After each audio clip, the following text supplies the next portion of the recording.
Hello दोस्तों, ये कहानी है जापान के एक ऐसे बैंक रॉबरी की जिसे जानने के बाद लोगों को यकीन नहीं हुआ कि कैसे एक इंसान हैट और कोट पहनकर बिना किसी हथियार और बिना किसी को बंदी बनाए बैंक को इतनी सफाई से लूट सकता है। इस कहानी की शुरुआत होती है सन 1948 में, लेकिन उससे पहले हमें 1945 में जाना होगा, जब पूरी दुनिया में वर्ल्ड वार 2 चल रहा था और इसी दौरान अमेरिका ने जापान के शहर हिरोशिमा और नागासाकी पर न्यूक्लियर बॉम्ब गिराता है और इसी के साथ साथ जापान के शहर टोक्यो पर भी कुछ छोटे मोटे बम गिराए जाते हैं। वर्ल्ड वार 2 में होने वाला ये आखिरी हमला था। उसके बाद 1945 में जापान ने खुद को सरेंडर कर दिया और ठीक इसी के बाद अमेरिका जापान की बागडोर संभाल लेता है। इस न्यूक्लियर वार का जापान पर इतना बुरा असर पड़ता है कि जापान में गरीबी, भूखमरी और तरह तरह की बीमारियां फैलने लगती है और इसी तरह धीरे धीरे 3 साल बीत जाता है और फिर आता है साल 1948, जिस साल ये सातिर चोर जापान के इंपीरियल बैंक को इस तरीके से लूटता है कि इसकी चालाकियां सुनकर आप दंग रह जाएंगे। ये कहानी शुरू होती है 26 जनवरी 1948 की सुबह, जब जापान के इंपीरियल बैंक में सभी लोग अपने अपने काम में बिजी होते हैं। इस बैंक में टोटल 21 लोग काम करते थे, लेकिन इस दिन बैंक के 7 लोग तबीयत ठीक ना होने की वजह से छुट्टी पर थे, जिनमें बैंक मैनेजर भी शामिल था। धीरे धीरे दोपहर का टाइम हो जाता है, तभी एक आदमी लंबा कोट और हैट पहनकर बैंक में आता है। बैंक के एम्प्लॉय से वो अपना इंट्रोडक्शन देते हुए बोलता है कि वो हेल्थ मिनिस्ट्री से आया है और उसे बैंक मैनेजर से मिलना है। तो वो एम्प्लॉय इस कोट और हैट वाले आदमी से बोलता है कि तबीयत ठीक नहीं होने की वजह से आज हमारे बैंक मैनेजर छुट्टी पर हैं। अगर आप चाहे तो हमारे बैंक के डिप्टी मैनेजर से मिल सकते हैं। बैंक के डिप्टी मैनेजर से मिलने पर वो बताता है कि वो एक डॉक्टर है जो कि अमेरिकन हेल्थ मिनिस्ट्री की तरफ से आया है और उनके हिसाब से इस एरिया में एक कुआं है जिसकी वजह से सिलिकोसिस नामक बीमारी हो रही है और कुएं से उड़ने वाली डस्ट को इनहेल करने की वजह से लोग इस बीमारी का शिकार हो रहे हैं, जिसकी वजह से अमेरिकन गवर्नमेंट इस बीमारी पर पूरी तरीके से रोक लगाने की कोशिश कर रही है और इसके लिए अमेरिकन गवर्नमेंट ने कुछ दवाई भी बनाई है जो कि सबको लेनी है और ये अमेरिकन मिनिस्ट्री का ऑर्डर है। पहले तो डिप्टी मैनेजर उसकी ये बात सुनकर हिचकिचाता है, लेकिन वो डॉक्टर कैसे भी करके डिप्टी मैनेजर को अपनी बातों में मना लेता है। वहां उस दिन बैंक में 14 लोगों के अलावा एक औरत और एक बच्ची भी थी, जो कि उसी बैंक में काम करने वाली एक एम्प्लॉय की बीवी और बच्चे थे। इसके बाद डिप्टी मैनेजर बैंक में मौजूद सभी लोगों को एक जगह पर जमा करता है, जहां वो डॉक्टर सबके सामने जापानीज कप्स निकालता है और उसमें दवा डाल देता है और इसी के साथ डॉक्टर सबको समझाने लगता है कि जो दवा आप पीने जा रहे हैं उससे आपके दांतों को नुकसान हो सकता है, इसलिए आप लोग ये दवा को एक ही बार में पी लें। और इसके साथ वो सबको दवा पीने का तरीका भी बता देता है और एक कप में दवा डालकर खुद भी पी लेता है। इसके बाद बैंक में मौजूद सभी लोग एक एक करके वो दवा पी जाते हैं, लेकिन बस थोड़ी ही देर के बाद बैंक के सभी लोग इस बात की शिकायत करने लगते हैं कि ये दवा पीने के बाद उनके गले में जलन पैदा हो रही है। तो डॉक्टर बोलता है ये दवा पीने के बाद ऐसा होता है, थोड़ी देर में जलन अपने आप ठीक हो जाएगी, लेकिन धीरे धीरे उनके गले में जलन बढ़ती जाती है और इस हद तक बढ़ जाती है कि बैंक में मौजूद सभी एम्प्लॉय और डिप्टी मैनेजर वॉशरूम की तरफ दौड़कर भागते हैं ताकि वो पानी पीकर अपने इस जलन को कम कर सके। और यही वो मौका था जिसका वो डॉक्टर इंतजार कर रहा था। वो जल्दी से अपना सामान और जापानीज कप समेटता है और कैशियर के केबिन में जाकर 1,60,000 येन कैश और 17,000 येन का चेक लेकर भाग जाता है, जिसकी कीमत आज के जमाने के हिसाब से लगभग $10,000 बनती है। अब इसके आगे जो हुआ वो सुनकर आप दहल जाएंगे। देखते ही देखते 15 मिनट के अंदर बैंक में मौजूद लोगों में से 10 लोग जमीन पर गिर जाते हैं और उनकी मौत हो जाती है, क्योंकि जो दवा डॉक्टर ने पिलाई थी वो दवा नहीं बल्कि एक खतरनाक जहर था। और बस कुछ ही देर के बाद जो लोग जिंदा बचे थे वो लोग बैंक से बाहर आकर चिल्लाकर लोगों से मदद मांगने लगे। पुलिस को खबर मिलते ही वो मौका वारदात पे पहुंच जाती है, जहां उन्हें ये पता चलता है कि 6 लोग जिंदा बच गए हैं और उन्हें बैंक से हॉस्पिटल ले जाया जाता है। लेकिन बैंक से हॉस्पिटल ले जाने के दौरान 6 लोगों में से 2 लोगों की मृत्यु हो जाती है और अब बच जाते हैं सिर्फ 4 लोग। पुलिस बिना देरी किए अपनी तहकीकात शुरू करती है और सबसे पहले पुलिस उन 4 जिंदा बचे लोगों से पूछताछ करती है उस डॉक्टर के बारे में कि उसका हुलिया कैसा था, वो दिखता कैसा था, उसने पहना क्या था। लेकिन इस पूछताछ में पुलिस को कुछ खास नहीं मिलता है और ना ही पुलिस उस डॉक्टर के मिलते जुलते हुलिये के आसपास तक भी पहुंच पाती है, सिवाय इसके कि उस डॉक्टर की उम्र लगभग 40 से 50 साल के बीच थी। और फिर तहकीकात शुरू होती है क्राइम सीन की, यानी कि बैंक की, जहां पुलिस को दो बातें और पता चलती है। पहली ये कि वो डॉक्टर वहां बहुत सारे पैसे छोड़कर गया था, जबकि वो चाहता तो पूरे पैसे लेकर जा सकता था। और दूसरी बात ये कि उसने भी उस जापानी कप से वो दवा यानी कि जहर को पिया था जिसे बाकियों ने भी पिया था, लेकिन इसे कुछ नहीं हुआ और ये पैसे लेकर भाग निकला। आखिर कैसे? और जो 17,000 येन का चेक वो इस बैंक से लेकर गया था, वो उसने यसुदा बैंक में कैश करवाया था, जो इस घटना वाले बैंक से महज 3 किलोमीटर की दूरी पर था। पुलिस अपनी तहकीकात को आगे बढ़ाते हुए यसुदा बैंक पहुंचती है और वहां इस चेक को कैश करवाने वाले आदमी की पूछताछ करती है। लेकिन यहां भी पुलिस के हाथ नाकामी ही लगती है, क्योंकि जो नाम और पता उसने रजिस्टर कराया था वो नकली था। पुलिस को अपने तहकीकात में एक और खुलासा होता है कि इस तरीके की घटना पहले भी 2 बार बैंक्स में हो चुकी है, जिसमें से एक घटना अक्टूबर 1947 में हुई थी। इस घटना से ठीक 3 महीने पहले वहां भी एक डॉक्टर बिल्कुल इसी तरीके का इस्तेमाल करता है और मैनेजर से बात करके सभी बैंक के लोगों को ये दवाई यानी कि जहर पिला देता है। लेकिन चौंकाने वाली बात तो ये थी कि वहां पर किसी को कुछ भी जहर पीने के बाद नहीं होता है और इसीलिए इस घटना की कोई रिपोर्ट नहीं बनती है। बाद में पुलिस को पता चलता है कि इस डॉक्टर ने पहले भी बैंक में अपने प्लान को आजमाने के लिए एक्सपेरिमेंट किया था, यह देखने के लिए कि लोग उसकी बातों का यकीन कितनी जल्दी कर लेते हैं।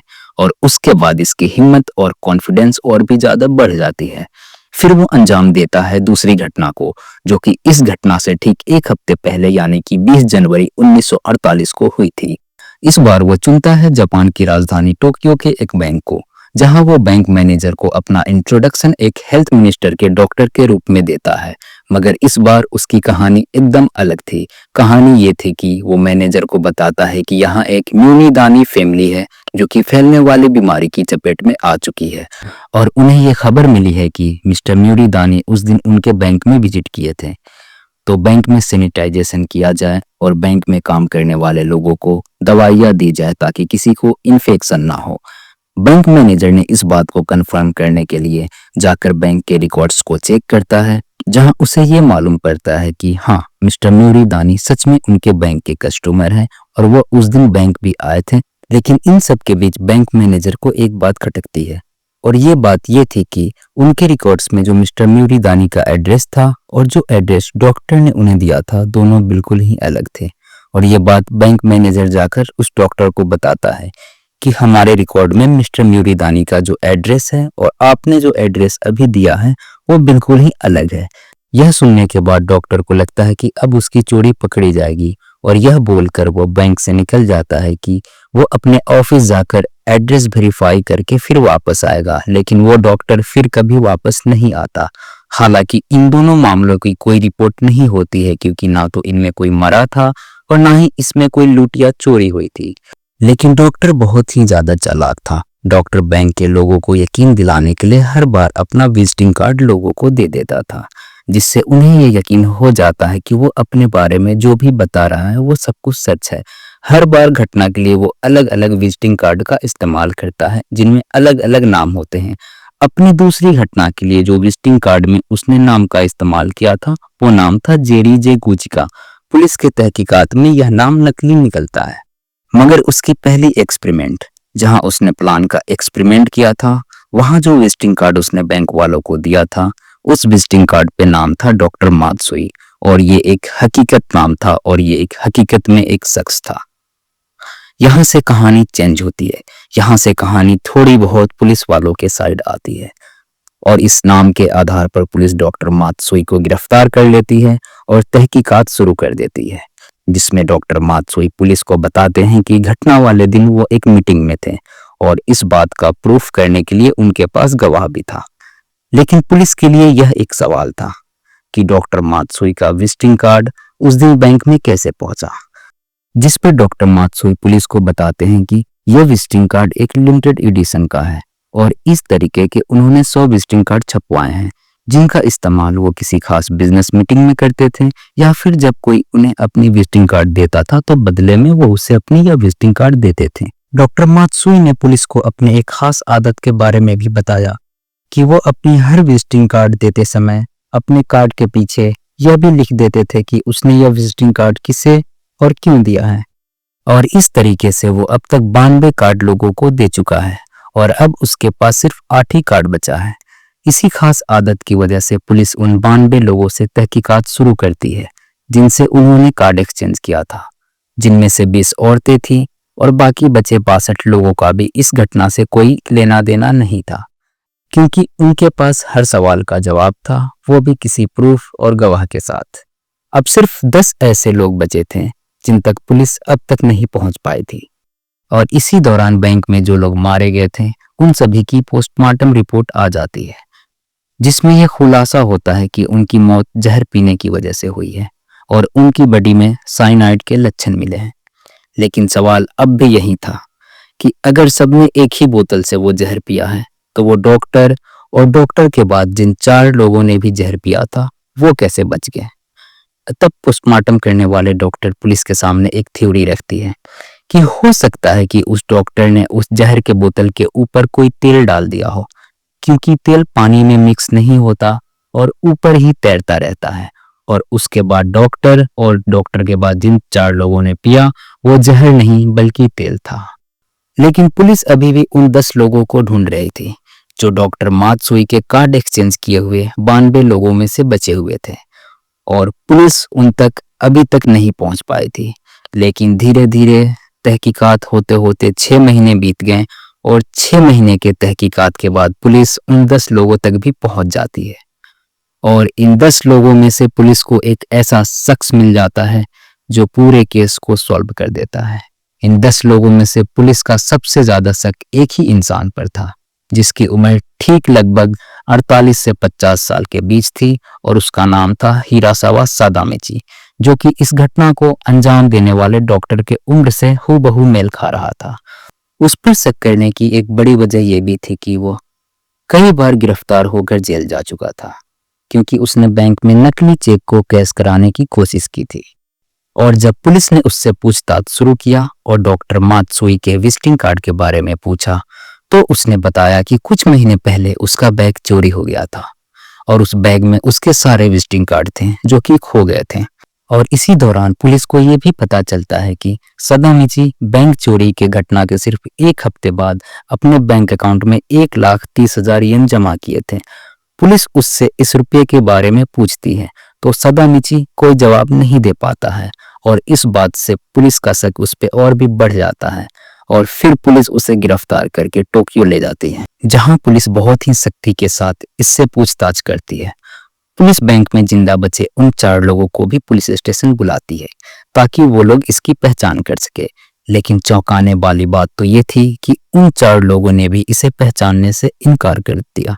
उनका सीधा बोलना यह था कि जो उस दिन बैंक में आया था वह शख्स कोई और था, ये नहीं है। ये सब सुनने के बाद पुलिस सोचती है कि अब क्या किया जाए, तो आखिर में थक हार कर पुलिस 3rd डिग्री का इस्तेमाल करती है, जहां इसे सोने नहीं दिया जाता है। 24-24 घंटे इसे भूखा रखा जाता है और साथ ही साथ इसे मारा पीटा भी जाता है। इस टॉर्चर के सामने वो ज्यादा दिन तक नहीं टिक पाता है और आखिर में 5वें दिन वो अपना गुनाह कबूल कर लेता है। पुलिस के 3rd डिग्री टॉर्चर की वजह से उसकी हालत इतनी ज्यादा खराब हो गई थी कि उसे सीधा वहां से हॉस्पिटल ले जाया गया, जहां उसका ट्रीटमेंट शुरू हो गया। पूरी तरीके से ठीक होने के बाद उसे कोर्ट में पेश किया जाता है और कोर्ट में उसका ट्रायल शुरू होता है और उसकी सुनवाई शुरू होती है, जहां वो अपने दिए हुए बयान से मुकर जाता है और खुद पर लगे सारे चार्ज को नकार देता है। और कोर्ट में यह भी बता देता है कि उसे टॉर्चर करके जबरन मारपीट कर कर गुनाह कबूल करवाया गया है और उसने जिस कबूलनामे पे साइन किया है वो भी उससे जबरदस्ती कराया गया है। आपको बताता चलूं कि इस पूरी वारदात के दौरान इस्तेमाल होने वाला जो जहर था, पुलिस ने उसे पहले ही टोक्यो के यूनिवर्सिटी हॉस्पिटल भेज दिया था। कोर्ट के ट्रायल के दौरान ही उन यूनिवर्सिटी हॉस्पिटल से जो रिपोर्ट आई थी वो सबका होश उड़ा देती है। रिपोर्ट में ये पाया जाता है कि जो पॉइजन इस बैंक रॉबरी में इस्तेमाल हुआ था उसका कनेक्शन जापान मिलिट्री के बहुत ही डरावने इतिहास से जुड़ा था। जापान आर्मी की एक स्पेशल केमिकल यूनिट हुआ करती थी जिसे वाटर प्यूरिफिकेशन यूनिट नाम से भी जाना जाता था, और उसे सब यूनिट 731 के नाम से बुलाते थे। यूनिट 731 का इतिहास बहुत ही डरावना था, दिल को दहला देने वाला था, जहां इंसानों पर बहुत ही डरावना और खतरनाक एक्सपेरिमेंट किया जाता था। और अब जो सवाल कोर्ट और पुलिस के सामने आ रहा था वो ये था कि इतना खतरनाक जहर जिसका कनेक्शन यूनिट 731 से था, वो जहर हिरासावा के पास कैसे आया, क्योंकि ना तो उसने कभी यूनिट 731 में काम किया था और ना ही उसका यूनिट 731 से दूर दूर तक कोई कनेक्शन था। तब कोर्ट जाकर एक थ्योरी पर पहुंच जाती है कि हो सकता है कि बैंक रॉबरी किसी सोल्जर या डॉक्टर ने किया हो जो पहले यूनिट 731 में काम कर चुका हो। और एक थ्योरी ये भी थी कि हो सकता है अमेरिकन गवर्नमेंट हिरासावा को इसमें फंसाकर यूनिट 731 के बारे में एक्सपोज करना चाहती हो। जहां एक तरफ हिरासावा अपने ऊपर लगे सभी इल्जाम को लगातार नकार रहा था, वहीं दूसरी तरफ जापान का कोर्ट हर कबूलनामे को पक्का सबूत मानता है, फिर चाहे वो किसी भी तरीके से लिया गया हो। और फिर कोर्ट उससे फेक चेक के बारे में पूछती है जो उसने बैंक में कराने की कोशिश की थी, और 1,30,000 येन के भी बारे में पूछती है जो उसने एक सप्ताह बाद बैंक में जमा कराया था, जिस पर कोर्ट को वो बताता है कि उसे एक दिमागी बीमारी है जिसमें वो किया हुआ काम भूल जाता है और उसे बार बार वही काम करता रहता है, और इसीलिए दोबारा वो बैंक में जाकर चेक को कैश कराने की कोशिश करता है। और रही बात अपने उस भूलने वाली बीमारी की, तो उसने कोर्ट में इसका मेडिकल रिपोर्ट भी दिखा देता है, और 1,30,000 येन जो उसने बैंक में जमा करवाया था वो उसने एडल्ट पेंटिंग को बेचकर कमाया था। आपको बताता चलो, हिरासावा पेशे से एक पेंटर था। हिरासावा के रिश्तेदारों ने भी ये बात कोर्ट में बताया कि हाँ, हिरासावा की माली हालत बहुत ही खराब थी, लेकिन वो एक अच्छा पेंटर था, और फिर उसने एडल्ट पेंटिंग बनाकर बेचना शुरू किया और इससे उसने अच्छे खासे पैसे कमाए और वो इसी काम में लग गया। और जब पुलिस उससे इस बारे में पूछी थी तो वो बदनामी के डर से पुलिस को नहीं बताया था कि 1,30,000 येन उसके पास कहां से आए। और आखिरकार 2 साल लंबे ट्रायल के बाद कोर्ट ने हिरासावा को मुजरिम करार देते हुए 24 जुलाई 1950 को सजाए मौत सुना देती है। चौंकाने वाली बात तो ये थी कि हिरासावा को कभी फांसी दी ही नहीं गई और उसने जेल में ही 40 साल गुजार दिए और 95 साल की उम्र में उसने दुनिया को अलविदा कह दिया।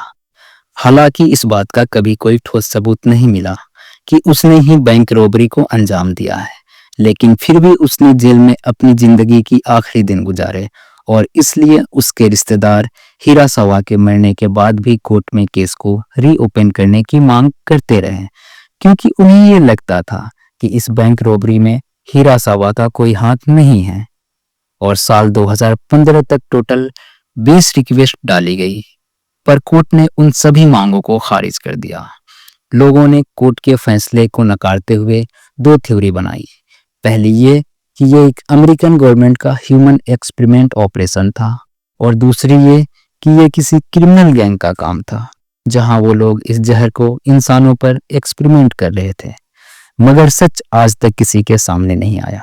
आपका क्या सोचना है इस बारे में? कमेंट सेक्शन में जरूर लिखकर बताएं।